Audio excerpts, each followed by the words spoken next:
बिस्मिल्लाहिर्रहमानिर्रहीम। मैं हूं मोहम्मद आसिफ चौधरी और हमारी इनकम टैक्स ऑर्डिनेंस 2001 पे जो लेक्चर की सीरीज़ चल रही है उसमें हम पहुंच आए हैं section 231B advance tax on the motor vehicles के जब आप गाड़ी रजिस्टर्ड करवाते हैं या गाड़ी नई परचेज़ करते हैं तो उसको आपको एडवांस टैक्स देना पड़ता है। वो उसमें अब तो ये भी लगा दिया गया है कि एक हद तक फाइलर जो है वो तो गाड़ी खरीद ही सकता है जोन सी मर्जी, लेकिन नॉन फाइलर जो है वो एक हद तक गाड़ी खरीद सकेगा। और फिर दूसरा उस पर ये जुल्म है कि वो जो गाड़ी खरीदेगा उस पर टैक्स 4 टाइम्स ज़्यादा उससे भरेगा जो फाइलर टैक्स भरता है। तो इसलिए अपने आप को टैक्स में रजिस्टर्ड करवाएं, अपनी रिटर्न ऑन टाइम फाइल करें। अब तो 2025 की जो रिटर्न फाइल करेगा वो फ़ौरन एक्टिव हो जाएगा, तो उस पे उसको एडवांस टैक्स कम देना पड़ेगा गाड़ी खरीदने पे। तो लॉ क्या कहता है कि गाड़ी खरीदने पे कैसे टैक्स देंगे? Every motor vehicle registration authority of excise and taxation department shall collect advance tax at the time of registration of motor vehicle at the rate specified in division 7 part 4 of the first schedule. यानी कि first schedule के part 4 की division 7 में जो rates दिए गए हैं उसके मुताबिक रजिस्ट्रेशन अथॉरिटी जो है एक्साइज एंड टैक्सेशन की वो उस बंदे से टैक्स कलेक्ट करेगी गाड़ी को रजिस्टर्ड करते हुए। ये सारे शेड्यूल्स भी मैं आपको पढ़ाऊंगा, इसके बाद बताऊंगा कि कितना कितना टैक्स है। तो एक प्रोवाइजो दिया गया है, provided that no collection of advance tax under this section shall be made after 5 year from the date of first registration as specified in class A B C of sub section 6। तो अगर इसके गाड़ी ऐसे है कि वो 5 साल गुजर चुके हैं, 5 साल के बाद अगर रजिस्ट्रेशन होती है उसकी तो देन उस पर कोई टैक्स नहीं दिया जाएगा, लेकिन 5 साल के अंदर अगर रजिस्ट्रेशन का है तो उस पर टैक्स देना होगा। इसी तरह सेक्शन है 1A कि every leasing company or scheduled bank or banking company financial institution or investment bank or मुदारबाज, यानी कि जो अगर बैंकों से लीज करवाते हैं तो फिर क्या होगा,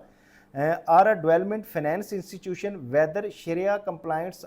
are under the conventional mode, यानी कि चाहे शरिया कंप्लाइंट्स है या कन्वेंशनल मोड है, किसी भी किस्म की फाइनेंशियल इंस्टीट्यूशन है at the time of leasing motor vehicle to the person whose name is not appearing in the active tax payer list, कि ऐसे बंदे को लीज करवा के दे रहे हैं, ऐसे बंदे को लोन दे रहे हैं जो कि एक्टिव टैक्स पेयर लिस्ट में नहीं होगा, आइदर थ्रू इजरा और otherwise shall collect advance tax at the rate of 4%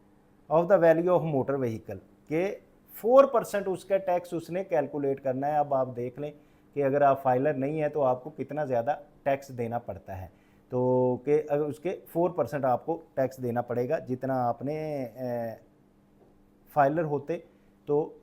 आपको कम टैक्स देना पड़ना है, 4 टाइम्स ज़्यादा अब होगा। सब सेक्शन 2 है every motor vehicle registration authority excise and taxation department shall collect advance tax at the time of transfer of registration of ownership motor vehicles at the rate specified. वही जो है कि हर रजिस्टर्ड अथॉरिटी जो है जब registration करेगी तो उस पर वक्त उस पर टैक्स लेगी। और वो प्रोवाइजो ये भी दिया गया है कि अगर 5 ईयर से ज़्यादा एक्सीड कर गया है तो उस पर टैक्स नहीं होगा। इसी तरह सब सेक्शन 2A है every motor vehicle registration authority of excise and taxation shall at the time of registration collect at the rate specified in division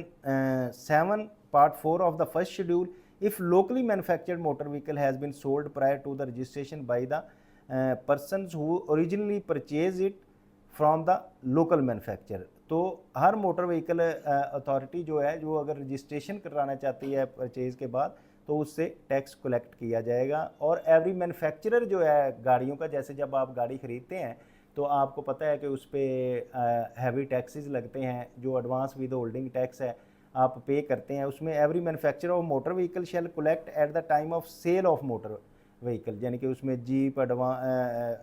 car और jeep advance tax at the rate specified in division 7 of part 4 of the first schedule from the person whom such sale is made, कि जिसको ये cell की गई है उससे वो tax collect करेगा। जैसे कि आपको पता है कि आप मेहरान लेने जाएं तो शायद उस पर 15,000 रुपया आपको टैक्स देना पड़ता है, अगर 1300 सीसी तक लें तो उस पर शायद 2500 रुपया 25,000 है, और उससे बड़ी लेंगे तो 50,000 रुपया टैक्स है। और ये टैक्स जो है वो आपका एक तो एडजस्टेबल है और दूसरा ये है कि अगर आप फाइलर नहीं है तो वो 4 टाइम या 2 टाइम हो जाता है, तो इसमें फाइलर होंगे तो आपको उसमें बेनिफिट होगा। सब सेक्शन 4 है subsection 1 shall not apply in the persons produced evidence that tax has subsection 3 in case of locally manufactured vehicle or tax under section 148 in the case of imported vehicle was collected from the same person in respect of same vehicle। कि अगर तो किसी ने import किया और 148 का tax उसने import stage पे दे दिया, इंपोर्ट पे टैक्स, या किसी ने लोकल मैन्युफैक्चर्ड पे टैक्स दे दिया है सेम पर्सन ने, तो फिर उससे जो है वो टैक्स नहीं कलेक्ट किया जाएगा, एक ही दफ़ा लिया जाएगा। इसी तरह सब सेक्शन 5 है, advance tax collected under this section shall B adjustable, जो मैंने पहले भी आपको बता दिया। और एक प्रोवाइजो है, provided that provision of this section shall not applicable in the case of, किस केस में ये एप्लीकेबल नहीं होगा कि अगर फेडरल गवर्नमेंट खरीद रही है, प्रोविंशियल गवर्नमेंट खरीद रही है, लोकल गवर्नमेंट खरीद रही है, फॉरेन डिप्लोमेट्स खरीद रहे हैं, डिप्लोमेटिक मिशन इन पाकिस्तान, इनमें से कोई गाड़ी खरीदता है तो उस पर ये एडवांस टैक्स नहीं लिया जाएगा। सबसेक्शन 6 है, for the purpose of this section the expression date of first registration mean क्या होगा, से date of first registration mean में ला कहता है, क्लास ए है, the date of issuance of broad arrow number in case of the vehicle acquired from the armed forces of